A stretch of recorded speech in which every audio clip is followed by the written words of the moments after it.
എന്റേതു മാത്രം. രചന ആമിന. അവതരണം ഷാഹുൽ മലയിൽ. എഡിറ്റിംഗ് ഷെരീജ പൂനൂർ. ദേവി, ഏട്ടനൊന്നും പറ്റരുത്, നീ കൂടെ ഉണ്ടാവണേ. ലച്ചുവിനെ വീണ്ടും വിളിച്ചുവെങ്കിലും ഫോൺ എടുക്കാത്ത രണ്ടാൾ വീണ്ടും വിളിച്ചുകൊണ്ടിരുന്നു. ആനന്ദ് ഓഫീസിലേക്ക് പോകുമ്പോഴാണ് ലച്ചുവിന്റെ കാൾ തുടരെ വരുന്നത്. കോൾ എടുക്കാൻ പോയത് ട്രാഫിക്കിൽ പെട്ട് അവന്റെ വണ്ടിയും കൊണ്ട് മുന്നോട്ട് നീങ്ങി. തുടരെ കോൾ വരുന്ന കണ്ടവും ആ വണ്ടി ആളൊഴിഞ്ഞ റോഡിലേക്ക് ഒതുക്കിയെടുത്തു. ചേട്ടാ, എന്ത് പറ്റി? ഫോൺ എടുക്കാത്തത് ഞാൻ വിളിച്ചിട്ട്. അവളുടെ പേടിച്ചുള്ള സംസാരം കേട്ടതും അവൻ കാര്യറിയാതെ അന്തം വിട്ടു. ലച്ചു സമാധാനപ്പെടുക, എന്നിട്ട് കാര്യം പറ. എന്തുപറ്റി നിനക്ക്? നീ നിനക്ക് അറിയുന്നത്? ഏട്ടനെന്താ ഫോൺ എടുക്കാത്ത? ഞാൻ വിളിച്ചിട്ട് ട്രാഫിക്ക് പെട്ടു പോയടോ. അതാ കാര്യം പറ, എന്താ? അവനെ ഏട്ടാ, എന്നെ അമ്മ വിളിച്ചു. കാർത്തികേട്ടനെ അപായപ്പെടുത്താൻ ആരോട് ഫോണിൽ സംസാരിക്കുന്ന അമ്മ കേട്ടുന്ന്. ഞാൻ അവിടെ ആയിരുന്നു എന്ന് അയാൾ അറിഞ്ഞിട്ടുണ്ട്. ഏട്ടൻ സൂക്ഷിക്കണം. ആൾ പറഞ്ഞവൻ ചിരിച്ചു. താൻ എന്നെ അങ്ങ് പേടിപ്പിച്ചു. ഇതായിരുന്നോ? എനിക്കാരെയും പേടിയില്ല. എന്റെ അമ്മയുടെ എന്നെ സ്നേഹിക്കുന്നുണ്ടെങ്കിൽ പ്രാർത്ഥന എനിക്കൊപ്പോൾ ഉള്ളിടത്തോളം കാലം എനിക്കൊന്നും സംഭവിക്കില്ല. അവനല്ല, അവന്റെ അച്ഛൻ വന്നാലും ഞാൻ പേടിക്കില്ല. ഏട്ടൻ എന്താ ഞാൻ പറഞ്ഞാൽ മനസ്സിലാവത്ത്? അയാൾ നിങ്ങൾ വിചാരിക്കുന്ന പോലെയല്ല. പറയുന്ന കേൾക്ക്. ഏട്ടൻ തിരിച്ച് വീട്ടിലേക്ക് പോകണം. നീ എന്താ ഈ പറയുന്നത്? അവനെ പേടിച്ച് ഞാൻ ഒളിച്ചിരിക്കണമെന്നോ? അതിന് ഞാൻ ഒന്നുകൂടി ജനിക്കണം. അവനെ എന്നെയല്ല, ഞാൻ അവനെയാവും. മതി, എനിക്കൊന്നും കേൾക്കണ്ട. എനിക്ക് വേണ്ടി ഇനി ആരും ഒന്നും ചെയ്യേണ്ട. എൻ്റെ കാര്യം വിട്ടേക്ക്. ഞാൻ എന്തെങ്കിലുമൊക്കെ ചെയ്തോളാം. പ്ലീസ്, ഞാൻ പറയുന്ന പോലെ ഇപ്പം ഏട്ടൻ കേട്ടില്ലെങ്കിൽ പിന്നെ ഒരിക്കലും എന്നെ കാണില്ല ഏട്ടൻ. ഇങ്ങനെയൊക്കെ പറയുന്നത് നിനക്കെന്നെ ഇഷ്ടമല്ലല്ലോ. എനിക്ക് എന്ത് വന്നാലും നിനക്കെന്താ? ഞാൻ കാരണം ആരുടെയും ജീവൻ അപകടത്തിലാവരുത്. ഞാൻ കാരണമില്ല. പ്ലീസ്, ഏട്ടനൊന്ന് വീട്ടിലേക്ക് പോ. അല്ലാതെ എന്നോട് ഇപ്പോഴും നിനക്ക് ഇഷ്ടമല്ല അല്ലേ? നിങ്ങളോട് ഇനി ഒന്നും പറയാൻ ഞാനില്ല. അയാളുടെ ആവശ്യം ഞാനാ. ഞാൻ ഇവിടെ ഉണ്ടെന്നറിഞ്ഞാൽ ഏട്ടനെ അവർ വെറുതെ വിടും. വീട്ടിലേക്ക് പോകാൻ തയ്യാറായില്ലെങ്കിൽ ഞാൻ അവരുടെ മുന്നിലേക്ക് പോകും. ലച്ചു ദേഷ്യപ്പെട്ട് പറഞ്ഞു. ആനന്ദിന്റെ ഉള്ളിൽ ഞെട്ടിലുണ്ടായി. ദേ വേണ്ട, അതൊന്നും കാണിക്കില്ലേ, ഞാൻ പൊക്കോളാം. ആൻ പറഞ്ഞതോ അവൾ കണ്ണുടച്ചുകൊണ്ട് പറഞ്ഞു. എന്നെ പറ്റിക്കരുത്. നിങ്ങൾക്ക് എന്തെങ്കിലും സംഭവിച്ചാൽ പിന്നെ ഞാൻ ഉണ്ടാവില്ല. അവൾ കരഞ്ഞോണ്ട് ഫോൺ വെച്ചതും അവൾ അവസാനം പറഞ്ഞു കേട്ടിട്ട് അവന്റെ ഉള്ളിൽ വല്ലാത്തൊരു സന്തോഷം തോന്നി. നിന്റെ ഉള്ളിൽ ഞാനുണ്ട് ലച്ചു, എനിക്ക് മനസ്സിലായി. ഇത് മാത്രം മതി എനിക്ക്. സ്വയം പറഞ്ഞുകൊണ്ട് അവൻ വണ്ടി വീട്ടിലേക്ക് തിരിച്ചു പോയതും തന്റെ പുറകെ മറ്റൊരു വണ്ടി ഫോളോ ചെയ്യുന്ന കണ്ട് ആനന്ദ് കണ്ണാടിൽ കൂടി നോക്കി. ഒരു ജീപ്പ് പുറകെ വരുന്ന കണ്ട് അവൻ വണ്ടി വേഗത്തിൽ ഓടിച്ചതും പുറകെ വന്ന ജീപ്പ് അതിവേഗത്തിൽ ആനന്ദിനെ വണ്ടിയിലടിച്ചതും അവൻ തെറിച്ച് റോഡിലേക്ക് വീണത് ഒന്നിച്ചായിരുന്നു. ആനന്ദ് വേദന കൊണ്ട് ഞെരങ്ങി. എടുത്ത് വണ്ടിയിലുള്ള അവനെ. ആരുടെയോ ശബ്ദം ബോധം പോകുന്നതിന് മുമ്പ് അവൻ കേട്ടിരുന്നു. ആരൊക്കെയോ തന്റെ അടുത്തേക്ക് ഓടി വരുന്ന അവൻ കണ്ടു. കാർത്തി, പണിവാളി. ആളൊഞ്ഞ റോഡിൽ പെട്ടെന്ന് മറ്റു വാഹനങ്ങൾ കടന്നു വരുന്ന കണ്ട് സന്ദീപ് കാർത്തികിനോട് പറഞ്ഞു. അതുകൊണ്ട് അവനൊന്ന് ഞെട്ടി. ഇനി ഇവിടെ പണി വേണം, അവർ കണ്ടിട്ടുണ്ടാവും. പോലീസ് കേസായ പിടിമുറുകും. സന്ദീപ് ഓർപ്പിച്ചു. കാർത്തിക് കുറച്ച് അകലെയായി തെറിച്ചു വീണെടുക്കുന്ന ആനന്ദി നോക്കിയൊന്ന് പല്ലിയരിച്ചു. നാശം, യോമാരിക്ക് ഇപ്പൊ ഇവിടുന്ന് കെട്ടിയെടുത്താ. കാർത്തിക് സ്വയം പറഞ്ഞുകൊണ്ട് ചാടി വണ്ടിയിൽ കയറി. വണ്ടി തിരിച്ചു. തന്റെ ലക്ഷ്യം വീഴ ചില ദേഷ്യം അവൻ സ്റ്റെയറിംഗിൽ പിടിച്ച് അമർഷം തീർത്തു. അതുകൊണ്ട് കൂടെയുള്ളവർ പേടിച്ചെങ്കിലും അവന് ഭയൊന്നും മിണ്ടിയില്ല. റോഡിൽ അബോധാവസ്ഥയിൽ കിടന്ന ആനന്ദിനെ കുറച്ചുപേര് ഹോസ്പിറ്റലിൽ എത്തിച്ചു. ലച്ചുവിന്റെ ഫോൺ നിർത്താതെ തുടരെ ബെല്ലടിക്കുന്ന സൗണ്ട് കേട്ടതും ആൻസി സൗണ്ട് കേട്ട് റൂമിലേക്ക് വന്നു. ഫോൺ മുന്നിൽ വെച്ച് ദേഷ്യത്തിലിരിക്കുന്ന ലച്ചുവിനെ കണ്ട് ആൻസി അടുത്തേക്ക് വന്ന് ഫോണിലേക്ക് നോക്കി. ആനന്ദിന്റെ പേര് സ്ക്രീനിൽ തെളിഞ്ഞു വരുന്ന കണ്ടു ആൻസി ലച്ചുവിനെ നോക്കി കണ്ണുരുട്ടി. എന്തിനാ നീ ഇങ്ങനെ വാശിയാണിക്കുന്ന ലച്ചു? പാവം, കുറെ നേരമായിട്ട് വിളിക്കുമല്ലേ. എടുത്ത് എന്താന്ന് ചോദിച്ചു നോക്ക്. അത്രയ്ക്ക് വിഷമടി ചേച്ചിയോട് സംസാരിച്ചോ? അതും പറഞ്ഞ് അവൾ തിരിഞ്ഞിരുന്നു. അതിന് വിളിക്കുന്നത് നിന്നെയല്ലേ. നിന്റെ ഫോണിൽ നിന്നോട് സംസാരിക്കണം. വിളിക്കുമ്പോൾ ഞാനെന്തിനെടുക്കണം? എനിക്ക് ആരോടും സംസാരിക്കണ്ട. ലച്ചു, വാശിയും ദേഷ്യമൊക്കെ ആവാം, പക്ഷെ അവസാനം ഈ കാണിക്കുന്നവർക്ക് പിന്നീട് വിഷമിക്കേണ്ടി വരരുത്. നീ പറഞ്ഞു കേട്ട് വീട്ടിലെത്തിയിട്ട് നിന്റെ പിണക്കമാറ്റം വിളിക്കുന്നാവും. എടുത്ത് സംസാരിക്കേ. ഏട്ടന് വാശി ആവാമെങ്കിൽ എനിക്ക് ആയിക്കൂടെന്നോ? വാശി പിടിച്ചെങ്കിൽ അവസാനം നിന്റെ വാക്ക് തന്നെ കേട്ടല്ലോ. പിന്നെന്താ നിന്റെ പ്രശ്നം? ഇതൊക്കെ കാണുമ്പോൾ എനിക്ക് തോന്നുന്നു നിനക്ക് ആനന്ദിനോട് ഇഷ്ടമുണ്ടെന്നാ. എന്നിട്ട് ഇല്ലെന്ന് സ്വയം പറഞ്ഞ് പറ്റിക്കുന്നു. ദേ ചേച്ചി, എനിക്ക് ദേഷ്യം വരുന്നുണ്ട് കേട്ടോ. എന്നാ പിന്നെ നീ ആ ഫോൺ എടുക്ക്. ഇല്ലെങ്കിൽ ഞാനും ഇതെന്നെ പറഞ്ഞുകൊണ്ടിരിക്കും. നീ കാരണം വിഷമിച്ചിടന്നാ പാവും. ഇനിയും നീ എൻ്റെ ചേച്ചി വേണ്ട, ഞാൻ എടുക്കാം. ലച്ചു കൈകൾ കൂപ്പി പറഞ്ഞു. ആൻസി തലകുലിക്കൊണ്ട് ചിരിച്ചു. ലച്ചു ദേഷ്യം മാറ്റാതെ ഫോൺ എടുത്തു. എന്താ വേണ്ടത്? ലച്ചു കരത്തിൽ ചോദിച്ചു. അപ്പുറന്ന് പറഞ്ഞു കേട്ട് അവൾ ഞെട്ടി. ലച്ചു ചാടി എഴുന്നേറ്റു. അവളുടെ കണ്ണുകൾ നിറഞ്ഞൊഴുകാൻ തുടങ്ങി. അവളുടെ മാറ്റം കണ്ട ആൻസികളോട് കാര്യം ചോദിച്ചെങ്കിലും ലച്ചു അതേ നിൽപ്പായിരുന്നു. ശരീരം തളരുന്ന പോലെ തോന്നിയതും അവൾ ബെഡിലിരുന്ന് മുറുകെ കൈകൊണ്ട് പിടിച്ചു. Hello hello. ഫോണിൽ നിന്ന് സൗണ്ട് കേട്ടതും ആൻസിയുടെ കയ്യിലെ ഫോൺ വാങ്ങി. ഹലോ, എന്താ ആനന്ദ്? എന്തിനാ അവൾ കരയുന്നേ? കുട്ടി, ഞാൻ ആനന്ദല്ല. അയാളുടെ പേരതാണോ? അതും എനിക്കറിയില്ല. അയാളിപ്പോൾ ഹോസ്പിറ്റലില്ല, ആക്സിഡന്റോ മറ്റാണ്. റോഡിൽ കിടന്ന ഞങ്ങൾ കുറച്ചുപേർ ചേർന്ന് ഹോസ്പിറ്റലിൽ എത്തിച്ചിട്ടുണ്ട്. നിങ്ങളൊന്ന് വന്നാൽ നന്നായിരുന്നു. ആദ്യം എടുത്ത ആളുടെ വൈഫാണോ? ആ കുട്ടിയോട് ടെൻഷൻ ആവണ്ടെന്ന് പറയും. നിങ്ങൾ പെട്ടെന്ന് ഇവിടെ വരൂ. ആ ചേട്ടാ, ഒരു 15 മിനിറ്റ്സ്, ഞങ്ങൾ എത്താം. ആൻസി അതും പറഞ്ഞ് അയാളുടെ കയ്യിൽ നിന്ന് ഹോസ്പിറ്റലിൽ ചോദിച്ചറിഞ്ഞോണ്ട് കോൾ കട്ടാക്കി. ലച്ചു അപ്പോഴും കേട്ട ഷോക്കിലായിരുന്നു. അവളുടെ മനസ്സിൽ ആനന്ദിന് ആക്സിഡന്റ് ആയി എന്ന് മാത്രം ആരോ വിളിച്ചു പറഞ്ഞുകൊണ്ടിരുന്നു. മോളെ എണീക്ക്, ഹോസ്പിറ്റലിൽ പോവാം. ആൻസി വിളിച്ചതും അവൾ കരഞ്ഞുകൊണ്ട് ആൻസിയെ കെട്ടിപ്പിടിച്ചു. ചേച്ചി, എൻ്റെ ഏട്ടൻ, ഞാൻ കാരണം ഇതൊക്കെ ഉണ്ടായി. ഏട്ടൻ പാവ. എൻ്റെ ഏട്ടൻ, എനിക്ക് പേടിയാവുന്ന ചേച്ചി. ഏട്ടനൊന്നും പറ്റരുത്. എൻ്റെ ജീവൻ എടുത്തിട്ടായാലും ഏട്ടനൊന്നും പറ്റരുത്. എന്നെ കാണണം, എനിക്ക് കാണണം ഏട്ടനെ. അവൾ പൊട്ടിക്കരഞ്ഞുകൊണ്ട് പറഞ്ഞു. മോളെ നീ കരയാണ്ടിരിക്കുക. വാ, നമുക്ക് ഹോസ്പിറ്റലിൽ പോവാം. ഒന്നും ഉണ്ടാവില്ല, ഞാനല്ലേ പറയുന്നത്. ആൻസി അവളെ സമാധാനിപ്പിച്ചുകൊണ്ട് വണ്ടിയിലിരുത്തി. ലച്ചു കരഞ്ഞുകൊണ്ട് ആനന്ദിന് വേണ്ടി ദൈവത്തെ വിളിച്ച് ഉള്ളിൽ പ്രാർത്ഥിക്കുകയായിരുന്നു ആ നിമിഷം. വണ്ടി ഹോസ്പിറ്റലിൽ എത്തിയത് അവളുടെ ഓരോന്ന് അകത്തേക്ക് ഓടി. ആൻസി അവളുടെ പുറകെ അകത്തേക്ക് ചെന്നു. ആൻസി അവനെ കുറിച്ച് തിരക്കി അവളുടെ അടുത്തേക്ക് വന്നു. അവളെയും കൊണ്ട് ഉള്ളിലേക്ക് ചെന്നു. റൂമിന്റെ മുമ്പിൽ കുറച്ച് പേര് നിൽക്കുന്ന കണ്ടതും അവളുടെ കാലുകളുടെ വേഗത കുറഞ്ഞു. അവരെ കണ്ടതും ആൻസി അവിടെ അടുത്തേക്ക് ചെന്നു. ആൻസിയെ കണ്ടതും അവിടെ നിന്ന് അവർ അടുത്തേക്ക് വന്നു. നിങ്ങളാണ് ആളുടെ വൈഫ്? അല്ല, ഫ്രണ്ടാ. ഓ സോറി. അപ്പൊ ഇതാവല്ലേ, കുട്ടി ടെൻഷൻ ആവണ്ട. ആളൊരു സെഡേഷനിലാണെന്ന് ഡോക്ടർ പറഞ്ഞു. കൊണ്ടുവരുമ്പോൾ ബോധമില്ലായിരുന്നു. പേടിക്കണ്ട. എന്നാ പിന്നെ ഞങ്ങൾ പൊക്കോട്ടെ. കണ്ണു നിറച്ചിരിക്കുന്ന ലച്ചുവിനെ നോക്കിക്കൊണ്ട് അയാൾ ആൻസിയോട് പറഞ്ഞു. ആൻസി ആനന്ദിന്റെ ഫോൺ അവരുടെ കയ്യിൽ നിന്ന് വാങ്ങി. ഒരു പോയതും അവൾ ലച്ചുവിന്റെ അടുത്തേക്ക് വന്ന് അവളെ സമാധാനിപ്പിച്ചു. ലച്ചു വീണ്ടും കരയാൻ തുടങ്ങി. കരയാതിരിക്കെ, മോളൊന്ന് കയറി കാണാവനെ. ആ ചേട്ടൻ പറഞ്ഞ് കേട്ടില്ലേ? വേണ്ട, എനിക്ക് കാണണ്ട. ഞാനൊരാൾ കാരണം ഇങ്ങനെയൊക്കെ ഏട്ടന് പറ്റിയത്. എന്നെ കാരണം ഇതിന്റെ പിന്നിൽ അയാളാ. എനിക്കറിയാം. എനിക്ക് വേണ്ടി ഏട്ടനെ അപായപ്പെടുത്തിയത്. എന്നെ കിട്ടിയ ഏട്ടനൊന്നും സംഭവിക്കില്ല. ഞാൻ പോവാ. ആൾ കരഞ്ഞോട്ട് പറഞ്ഞതും ആൻസി അവളെ തടഞ്ഞു. അവിടേക്ക് ചെന്നിട്ട് നിനക്ക് എന്ത് കിട്ടാനാ? ആനന്ദിന് പറ്റിയത് മാറുമോ? ഇല്ലല്ലോ. അതുകൊണ്ട് വെറുതെ ആവശ്യമില്ലാതെ ചിന്തിക്കണ്ട. ആദ്യം നീ അവനൊന്ന് കാണും. അപ്പോൾ അല്പം സമാധാനം കിട്ടും. ഞാൻ അവൻ്റെ വീട്ടിൽ വിളിച്ച് പറയട്ടെ? ആൻസി ലച്ചുവിന്റെ ഫോൺ വാങ്ങിക്കൊണ്ട് പറഞ്ഞു. അവൾ കരഞ്ഞുകൊണ്ട് മടിച്ച് ആനന്ദിനെ കിടത്തിയ റൂമിലേക്ക് കയറി. അകത്തേക്ക് ചെല്ലുമ്പോൾ അവൻ കണ്ണടച്ച് കിടക്കുകയായിരുന്നു. നെറ്റിയിലും കയ്യിലും കാലിലും ഓരോ കെട്ടുവീതമുണ്ട്. അവന്റെ അവസ്ഥ കണ്ടത് അവളുടെ ഹൃദയം വല്ലാതെ വേദനിച്ചു. കണ്ണുകൾ കൂടുതൽ നിറഞ്ഞൊഴുകി. കരച്ചിലിന്റെ ആക്കം കൂടിയപ്പോൾ സൗണ്ട് പുറത്തേക്ക് വന്നവൾ വാകൈ കൊണ്ട് പൊത്തിപ്പിടിച്ചുകൊണ്ട് ഏങ്ങി. കുറച്ചു നിമിഷം അവനെ നോക്കി നിന്നു. പതിയെ കണ്ണു തുടച്ച് അവന്റെ അടുത്തേക്ക് ചെന്നു. മുഖത്തൊക്കെ പോറിയ പാട് കണ്ടതും ലച്ചു വേദനയോടെ അവന്റെ മുറിവിലൊന്ന് തടവി. സോറി ഏട്ടാ, ഞാൻ കാരണം ഏട്ടന് ഈ അവസ്ഥ വന്ന്. എനിക്കൊപ്പം നിന്നോണ്ടല്ലേ. ആളവന്റെ കയ്യിൽ കൈ ചേർത്ത് കയ്യിലേക്ക് ചുണ്ടിയേർത്ത് കരഞ്ഞുകൊണ്ട് പറഞ്ഞു. പെട്ടെന്ന് എന്തോ ഓർത്തുന്ന പോലെ ആളവന്റെ കയ്യിലേക്ക് നോക്കിയിട്ട് അല്പം മുമ്പ് അവൾ ചെയ്തെന്താണെന്ന് ഓർത്തു. ലച്ചു, ഏതോ ചിന്തയിലായിരുന്നവൾ ആനന്ദിന്റെ വിളിയിൽ ഞെട്ടി അവനെ നോക്കി. പെട്ടെന്ന് കൈ പിടിക്കാൻ നോക്കിയതും അവനവളുടെ കയ്യിൽ മുറുകെ പിടിച്ചു.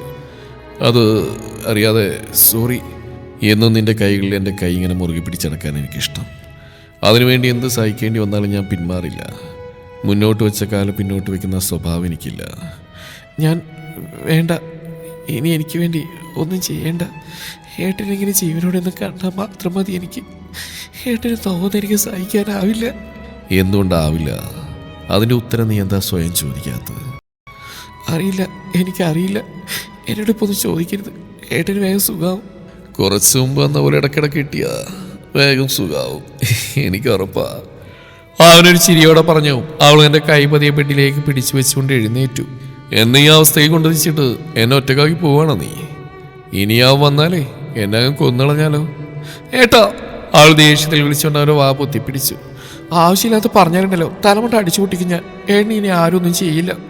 ആവശ്യമില്ലാത്ത ഓരോന്ന് പറഞ്ഞെടുക്കാൻ വേണ്ട കിടക്കും. ഞാൻ ഇവിടെ ഇരുന്നോളാം. അത് പറഞ്ഞ് അവൾ ബെഡിന്റെ അടിയിൽ നിന്ന് ചെയർ വലിച്ച് അതിലേക്ക് ഇരുന്നു. അത് കണ്ടതും ആനന്ദി ചിരിയോടെ അവളെ നോക്കിക്കൊണ്ട് കിടന്നു. അവന്റെ മനസ്സിൽ ആ നേരം അവളുടെ അടുത്തുള്ള സന്തോഷമായിരുന്നെങ്കിലും അവളുടെ മനസ്സിൽ താൻ കാരണമാണ് അവൻ ഇങ്ങനെയായതെന്ന് അവന്റെ വായിൽ നിന്ന് കേട്ട വാക്കുകളിലായിരുന്നു. മോനെ നന്ദു. അമ്മ കരഞ്ഞുകൊണ്ട് അകത്തേക്ക് വന്നു. അവൾ ലച്ചുവിൽ നിന്നുള്ള നോട്ടം മാറ്റി അമ്മയും അച്ഛനെ പിറകെ വരുന്ന ആര്യയെ നോക്കി. അവരെ കണ്ടതും ലച്ചു എഴുന്നേറ്റ് ബാക്കിലേക്ക് നീങ്ങി നിന്നു. താൻ കാരണമാണെന്നുള്ള കുറ്റബോധം കൊണ്ട് അവൾ തലതാഴ്ത്തി നിന്നു. എടാ മോനെ, എന്താടാ ഇതൊക്കെ? അച്ഛൻ വിഷമത്തോടെ ചോദിച്ചു. ഏട്ടാ, എന്തു പറ്റിയത് ഏട്ടാ? ഒരുപാട് മുറിവുണ്ടല്ലോ. അവനെ കണ്ടപാടെ കരഞ്ഞുകൊണ്ട് അവൾ പറഞ്ഞു. നന്ദുമോനെ, ഇതെന്താടാ നിനക്ക് പറ്റി? ഇതൊക്കെ എങ്ങനെ സംഭവിച്ചടാ? ഞാൻ എന്തൊക്കെയാ എൻ്റെ ദൈവമേ കാണുന്നത്? എൻ്റെ മോൻ ഇങ്ങനെ ഒരു അവസ്ഥയിൽ. എൻ്റെ അമ്മയൊന്ന് സമാധാനപ്പെടും. നിങ്ങളൊക്കെ ഇടന്ന് ടെൻഷൻ ആവാണ്ടിരിക്കുക. എനിക്ക് വലിയ കുഴപ്പമൊന്നുമില്ല. വണ്ടി ഒന്ന് ആക്സിഡന്റ് ആയതാ. നെറ്റിലൊരു മുറിവുണ്ട്. കാലും കയ്യിലും പൊട്ടലും, അത്രയേ ഉള്ളൂ. അതാണോടാ ചെറുത്? എൻ്റെ ദൈവമേ. അമ്മ അത് പറഞ്ഞ് കരയാൻ തുടങ്ങി. അത് കണ്ടത് അവന് വിഷമായി. നീ വാ, നമുക്ക് പുറത്തുനിന്ന് പറയാം. ഞാൻ കേൾക്കാം നിന്റെ വിഷമം. അച്ഛൻ അമ്മയും കൊണ്ട് ഇറങ്ങാൻ പോയതും അവർ മാറി നിൽക്കുന്ന ലച്ചുവിനെ നോക്കിയിട്ട് വെളിയിൽ ഇറങ്ങി. അത് കണ്ടതും അവൾക്ക് വല്ലാത്ത വിഷമം തോന്നി. ആരാട്ടാ ഏട്ടനെ ഇടിച്ചിട്ട്? പറയ്. മനഃപൂർവ്വം ആരോ ചെയ്താണെന്ന് ആ ചേച്ചി പറഞ്ഞു. അത് പിന്നെ ഇവിടെ മുറച്ചെറുക്കൻ അല്ലാണ്ടാര്? അവൻ പറഞ്ഞു കേട്ടും ലച്ചു അവനെ തുറിച്ചു നോക്കി. മുറച്ചെറുക്കൻ എന്ന് പറഞ്ഞ അവൾക്കൊട്ടും പിടിച്ചിട്ടില്ലെന്ന് അവന് മനസ്സിലായി. ആനന്ദ് ആര്യയോട് ലച്ചു വിളിച്ച് പറഞ്ഞതെല്ലാം അവളോട് പറഞ്ഞു. എല്ലാം കേട്ടതും ആര്യ ലച്ചുവിനെ നോക്കി. അതുകൊണ്ട് അവൾ തലതാഴ്ത്തി നിന്നു. ഓരോന്നും സംഭവിച്ചിട്ട് ഇനി പറഞ്ഞിട്ടെന്ത് കാര്യം? ലച്ചുവിനെ നോക്കി ആര്യ പറഞ്ഞു. സാറില്ല മോളെ, എനിക്കൊന്നും സംഭവിച്ചില്ലല്ലോ. അവർ കാണിച്ചതിന് ഇവളെന്ത് ചെയ്യാനാ ഇനി? ഏട്ടനെ ആരെയും ന്യായീകരിക്കണ്ട. മറ്റുള്ളവരെ വേദനിപ്പിക്കാൻ മാത്രമേ ചിലർക്ക് അറിയൂ. നമ്മുടെ സ്നേഹമൊന്നും അവർക്കൊന്നുമല്ല. മനസ്സ് വേദനിച്ചാ എൻ്റെ ഏട്ടൻ ഓരോ ദിവസം കഴിയുന്നെന്ന് എനിക്കറിയാം. ആര്യ പറഞ്ഞു. ലച്ചു നിറകണ്ണുകളോട് അവൾ നോക്കി. ആര്യമോള് ഞാൻ വേണ്ട ചേച്ചി, ചേച്ചി ഒന്നും പറയണ്ട. ഞങ്ങൾ കുറച്ച് സംസാരിക്കണം. ചേച്ചി ഒന്ന് പുറത്തു പോയി. ആര്യ അവൾക്ക് മുഖം കൊടുക്കാതെ പറഞ്ഞു. ലച്ചു അത് കണ്ട് കരഞ്ഞുകൊണ്ട് പുറത്തേക്ക് പോയി. നീ പറഞ്ഞ കുറച്ച് കൂടിപ്പോയി മോളെ. അവളൊരു പാവ. ആവന്മാര് കാണിച്ചതിന് വെറുതെ അവളെ കുറ്റപ്പെടുത്തണ്ട. ഞാൻ ആരെയും കുറ്റപ്പെടുത്തിയില്ല ഏട്ടാ. ചേച്ചി എനിക്കറിയാം നന്നായിട്ട്. ഇപ്പം ഞാനിങ്ങനെ പറഞ്ഞതിനൊരു കാരണമുണ്ട്. അത് ഏട്ടന് വേണ്ടി തന്നെയാണ്. ഞാൻ പറയുന്ന പോലെ ഏട്ടനങ്ങ് അനുസരിച്ചാൽ മാത്രം മതി. ആര്യ പറഞ്ഞതും ആനന്ദ് അതെന്താന്നുള്ള ഭാഗത്തിൽ ആര്യയെ നോക്കി. റൂമിൽ നിന്ന് പുറത്തിറങ്ങിയതും അച്ഛനെ തോളിൽ ചാരി കരയുന്ന അമ്മയാണ് ലച്ചു കണ്ടത്. അവളെ കണ്ട അമ്മ തലപൊക്കി അവളെ നോക്കി. മോളെപ്പോഴും ഇങ്ങോട്ട് വന്ന്? അവളെ കണ്ട അച്ഛൻ ചോദിച്ചു. അവൾ അമ്മയെ നോക്കിയിട്ട് പറഞ്ഞു. ഇവിടെ കൊണ്ടുവന്നൊരു ഫോൺ ചെയ്തു. അപ്പോൾ വന്ന അച്ഛാ. അവൾ പറഞ്ഞതും അച്ഛനൊന്ന് മൂളി. അച്ഛനും അമ്മയോട് ക്ഷമിക്കണം. ഞാൻ കാരണം ഏട്ടന് ഇങ്ങനെയൊക്കെ സംഭവിച്ചില്ല. ഞാൻ മാപ്പി ചോദിക്കുന്നു. ഏട്ടന് ഇങ്ങനെയൊക്കെ ആവുന്നോ, അവർ ഏട്ടനെ ദ്രോഹിക്കാൻ നോക്കിയെന്ന് ഞാൻ വിചാരിച്ചില്ല. എന്നോട് നിങ്ങൾ ക്ഷമിക്കണം. അവൾ കരഞ്ഞുകൊണ്ട് പറഞ്ഞതും അമ്മ എഴുന്നേറ്റ് അവളുടെ കണ്ണു തുടച്ചു. നീ എന്തിനാ ക്ഷമ ചോദിക്കുന്ന മോളെ? ഇതൊന്നും നീ അറിഞ്ഞിട്ടല്ലല്ലോ. ആർക്കുള്ള ദൈവം കൊടുത്തോളൂ. എൻ്റെ മോനെ വേദനിപ്പിച്ചതിന് ഇതിൻ്റെ പേരിൽ നീ വിഷമിക്കണ്ട. അമ്മ പറഞ്ഞു. അവൾ അമ്മയെ കെട്ടിപ്പിടിച്ച് കരഞ്ഞു. അത് കണ്ടത് അമ്മയെ അവളുടെ കൂടെ കരഞ്ഞു. എന്നെ കാരണമാണമ്മേ. അല്ലെന്ന് എത്ര പറഞ്ഞാലും ഞാനാണ് കാരണം. എന്നെ നിങ്ങൾ സംരക്ഷിച്ചോണ്ടാ ഏട്ടൻ നേർക്ക് ഇങ്ങനെ ഒരു അപകടം വന്ന്. ആർക്ക് ഏട്ടന് അതിൽ എന്നോട് നല്ല വിരോധമുണ്ട്.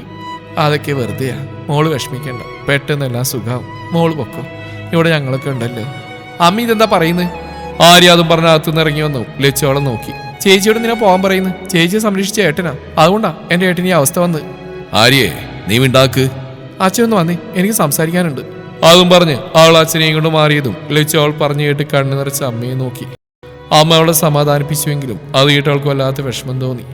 ആര്യ അച്ഛനെയും കൊണ്ട് തിരിച്ചു വന്നു. ആര്യ പറഞ്ഞത് ശരിയാ പല്ലവി. ലച്ചു കാരണമാണല്ലോ എല്ലാം ഉണ്ടായത്. അച്ഛൻ കൂടി അത് പറഞ്ഞു. ലച്ചു വേദനയോട് അച്ഛനെയും ആര്യയും നോക്കി. നിങ്ങൾ രണ്ടും കൂടി എന്തിനാ ഇവളെ പറയുന്നത്? ഇവളെ എന്ത് ചെയ്തു അതിന്? ആമാര് കാണിച്ചതിന് ഇവളെ കുറ്റപ്പെടുത്തിയിട്ട് എന്താ കാര്യം? പോലീസിൽ പരാതിപ്പെടുക വേണ്ടത്. എന്തിനാ? ഏട്ടന് കേസിനൊന്നും താല്പര്യമില്ല. ഞാൻ പറഞ്ഞു തന്നെ ഏട്ടനും പറയുന്നത്. ചേച്ചിയെ സംരക്ഷിച്ചുകൊണ്ടാ അവർ ഏട്ടനെ അഭയപ്പെടുത്താൻ നോക്കിയത്. അപ്പോൾ അതിന് കാരണം ചേച്ചിയല്ലേ അമ്മേ? നമ്മൾക്ക് ഒരുപാട് സ്നേഹം കാണിച്ചിട്ടും എൻ്റെ ഏട്ടനെ വേദനിപ്പിച്ച് അവിടെ നിന്ന് പോയതല്ലേ ചേച്ചി? അന്നു മുതൽ ഏട്ടൻ എങ്ങനെയാണെന്ന് അമ്മയ്ക്ക് അറിയാവുന്നല്ലേ? പുറമേ ചിരിച്ചാലും എൻ്റെ ഏട്ടനുള്ളിൽ വേദനിക്കുകയായിരുന്നു. ഇത്രയും ഉണ്ടായിട്ടും ഏട്ടന് ചേച്ചിയോട് ഇഷ്ടം മാത്രമേ ഉള്ളൂ. ഏട്ടൻ്റെ അവസ്ഥക്കാരൻ ചേച്ചി തന്നെയാണ്. ചേച്ചിക്കൊരവസ്ഥ വന്നപ്പോൾ എൻ്റെ ഏട്ടനെ സംരക്ഷിച്ചത് നോക്കിയല്ല.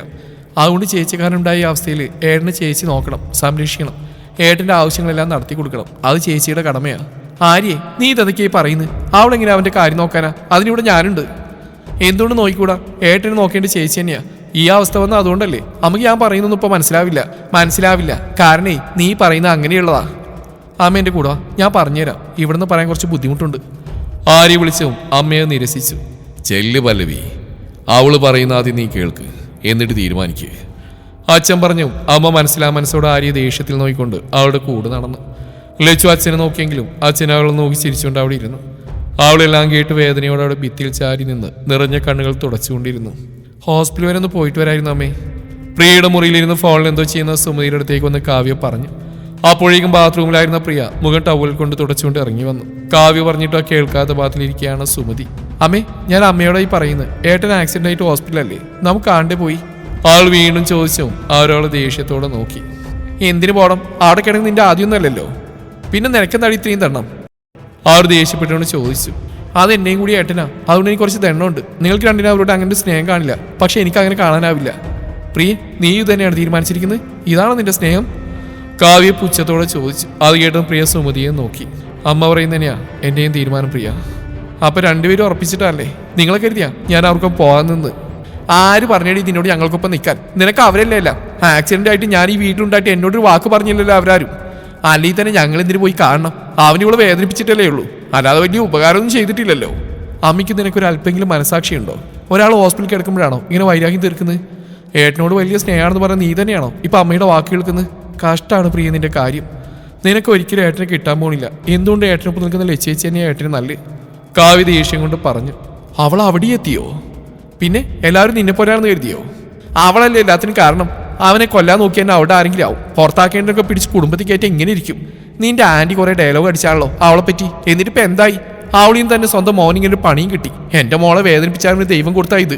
ശരിയാ, എത്ര നന്നാവില്ലെന്ന് അറിഞ്ഞിട്ടും പിടിച്ച് കുടുംബത്തിൽ കയറ്റി തന്നെയാ ഇവിടെ ഉള്ളവർ ചെയ്ത തെറ്റ്.